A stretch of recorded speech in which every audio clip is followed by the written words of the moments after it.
ध्यान दीजिए, यदि साइन थीटा बराबर दिया 4/5 तब 3 sec theta minus 5 cos theta का मान ज्ञात करना है। सबसे पहले समकोण त्रिभुज बनाएंगे जिसमें 90 अंश के सामने का भुजक कर्ण हो जाएगा, जिसका मान दिया है 5 और लंब का मान 4, आधार का मान हमको ज्ञात करना है, आधार को ए से इंडिकेट करना है। ये थीटा का मान हो गया, दिया है साइन थीटा यानी 4/5, ये दिया है हमारा, तो ये किसका मान है, लंब बटे कर्ण का मान है। ठीक, इसको अभी रोकिए। सबसे पहले पाइथागोरस प्रमेय लगाएंगे। पाइथागोरस प्रमेय, पाइथागोरस प्रमेय में आधार हमको निकालना है, तो आधार बराबर अंडर रूट में डायरेक्ट सूत्र लगा रहे हैं, कर्ण का स्क्वायर माइनस लंब का स्क्वायर।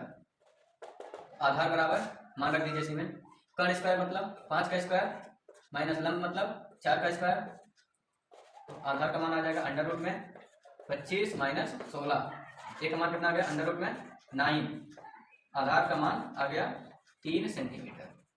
ठीक, ये आधार का मान आ गया। अब आ जाइए, मान हमको किसका ज्ञात करना है, सेक थीटा और कॉस थीटा। सबसे पहले इसका मान निकाल लीजिए।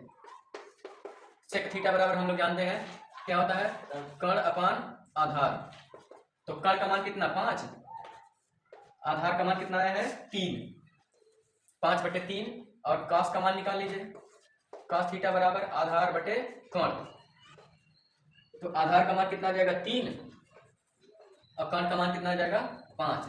ये हमारे इसके मान आ गए।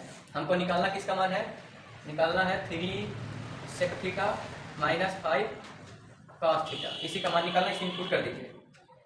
सेक, ये 3 सेक थीटा का मान कितना है 5/3, यहाँ लिख देंगे 5/3 माइनस 5 गुणे कॉस थीटा का मान कितना है 3/5, काट दीजिए, 3 से 3 कैंसिल, 5 से 5 कैंसिल, यहाँ बचेगा 5 माइनस 3, 2 आंसर कर लीजिए। चलो ध्यान से देखो, दिया यदि 4 tan थीटा बराबर 3 तब सिद्ध कीजिए कि 4 sin theta plus 3 cos theta upon 8 sin theta plus 5 cos theta बराबर कितना लाना, 6/11 लाना। 6/11 कैसे आएगा, सबसे पहले जो लिखा है यहाँ पे इसको देखिए, लिखा है 4 tan थीटा बराबर 3, तो tan थीटा बराबर कितना लिख सकते हैं, tan थीटा बराबर 3/4, और ये किसका मान है, हम लोग जानते हैं लंब बटे आधार का मान होता है। सबसे पहले कर्ण निकालेंगे, कर्ण बराबर डायरेक्ट सूत्र क्या हो जाएगा, लंब अंडर रूट में लंब का स्क्वायर प्लस आधार का स्क्वायर, इसी में रख दीजिए। कर्ण इक्वल टू बराबर लंब का स्क्वायर यानी 3 का स्क्वायर प्लस 4 का स्क्वायर, कर्ण बराबर अंडर रूट में 3 का स्क्वायर 9, 4 का 16, तो कर्ण का मान आ जाएगा अंडर रूट में 16 9 25, तो कर्ण का मान कितना आ गया 5 सेंटीमीटर, कर्ण का मान कितना आ गया 5 सेंटीमीटर। अब कुछ करना नहीं है, सबसे पहले क्या क्या आया है, साइन और कास आया है, तो हम क्या करेंगे, सबसे पहले साइन थीटा का मान निकालेंगे। साइन थीटा बराबर क्या होता है, लंब बटे कर्ण, लंब बटे कर्ण का मान, लंब का मान कितना दिया है 3, कर्ण का मान कितना दिया है 5, 3/5 हो जाएगा, और उसके बाद कास थीटा का मान निकाल लीजिए तुरंत। कास थीटा बराबर आधार बटे कर्ण, आधार बटे कर्ण कितना हो जाएगा, आधार का मान 4 और कर्ण का मान 5, ये हो गया साइन और कास। क्योंकि हमारा इसमें साइन और कास का पता है, इसलिए हम साइन कास का बस मान निकाले हैं।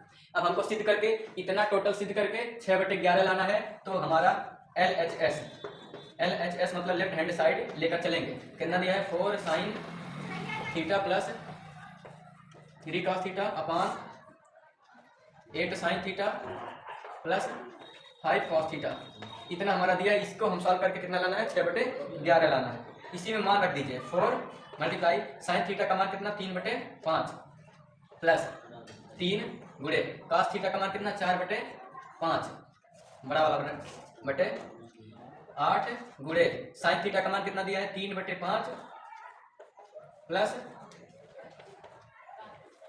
5 गुणे cos थीटा का मान कितना दिया है 4/5। अब इसी को सॉल्व कर दीजिए, इसको सॉल्व करेंगे आगे।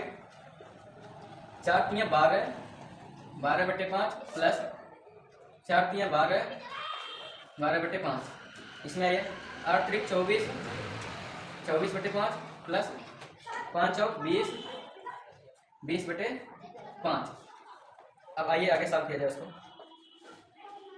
12 12 24, 24/5, 24 20, जोड़ दीजिए 44/5, 5 से 5 कैंसिल, बचेगा कितना 24 बटे 44, 4 से काट दीजिए, 4 छक 24, 11 छक 44, आंसर कितना 6/11, यही लाना था, देखिए 6/11 लाना था, तो बराबर आ गया 86।